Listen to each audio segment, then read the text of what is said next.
Hey YouTube, I wanted to give you some of the worst advice I've ever heard in my life. And it was this phrase that you've heard so many times.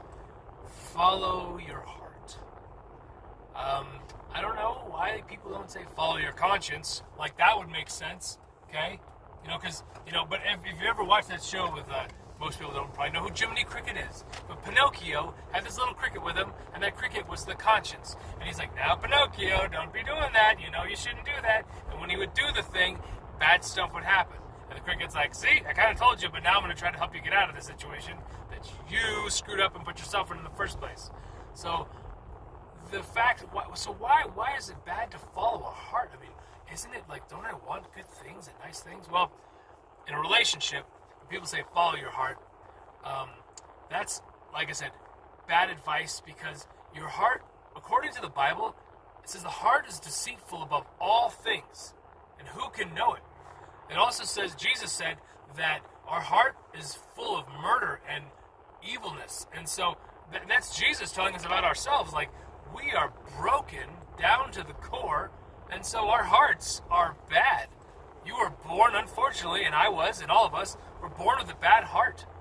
And that's not something you can just fix. Now, when you become saved and you have God who takes your heart, kind of throws it out and replaces it with the heart that He puts in you, that's a completely different heart. That's not your normal heart of who you are. That is what He puts inside of you. And if you don't know what that means, we've got videos that I talk about this, but people that are Christians know exactly what I'm talking about, because they've experienced that change.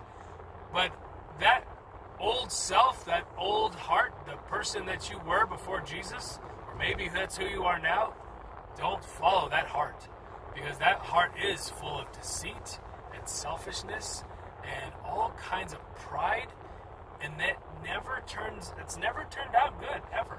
And you may for a season. People like to look at life and go, well, it's going good now, or I got what I want out of this, but that's not always good, and it won't be long term. The longer you live, the more you realize that faith in God is the only thing that really matters, and following your heart is the worst advice possible, because if you did, you would chase all kinds of things. Think about your heart when you were 3 years old. If you followed your heart, you'd scream and throw a fit and just throw yourself on the ground because I want ice cream now. But as a 16 or 18-year-old, you're like, I just want to quit school and go and hang out with my friends and, I don't know, whatever I feel like doing all the time. Video games are like just whatever stuff that feels good, instant gratification, like now. And then that doesn't turn out good either. That doesn't change anything positive about you. They say you mature in life, hopefully, but it doesn't change a heart that's still corrupt down to its core. You can be 60, 70 years old and still have a corrupt heart that you've been following your whole life, and you're bitter and angry and you're lost because you've been following a bad heart. So do not follow your heart. Read what the Bible says. Google it. Look at it right now and be like, what does the Bible say about my heart? And you're like, oh wow, a heart is bad. It's not a good thing to follow. Follow your conscience. Follow your spirit. Follow that voice that says, hey, it's been a while. You haven't listened to me. But don't do it. It's a bad idea. I promise. And that's not experience talking, hopefully. I mean, you're like, oh, I shouldn't rob a bank because last time I got shot. Well, that'd be a bad experience. But really, you should look at life and go, if my conscience goes, and I'm hoping and praying that your conscience, because the Bible talks about our consciences becomes seared over time, which isn't good. It just kind of cooks out to where there's nothing left. And so I believe you can rebuild that, or you can reestablish that. That obviously there's so much redemption in the Bible that we know that God is all about second chances. But man, don't come back from so far away just because you're being stupid and wanting to follow your heart.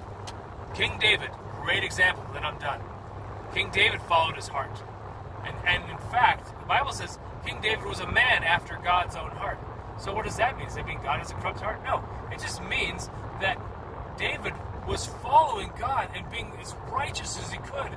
And then he started to follow his own heart and go back to, he saw a naked woman showering on the rooftop. And instead of going, well, I'm going to look over here now because I'm a married man and she probably is married too, and I'm going to be respectful, and that's it. And I'm going to have integrity and do the right thing. Even though I want to sit there and stare at her all day. I'm not going to do it. He walks away. That's what God's heart would have said to do. That's what your spirit would say to do.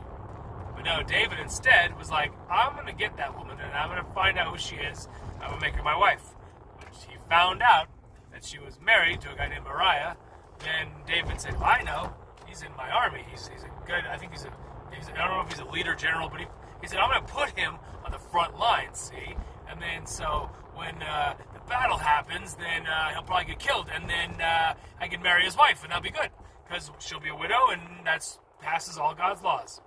So then that all happens, it comes true. And then David marries her.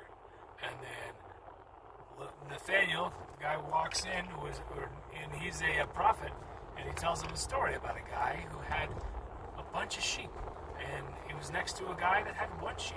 And he said that one guy that had all those sheep went across the fence and killed the guy and stole the guy's sheep. And he's like, what do you think should happen to that guy? And Nathaniel's like, or King David's like, oh, you should kill him. That's a bad man. Like, no, awful. And then Nathaniel goes, well, God told me that that's you, bud. You've done that.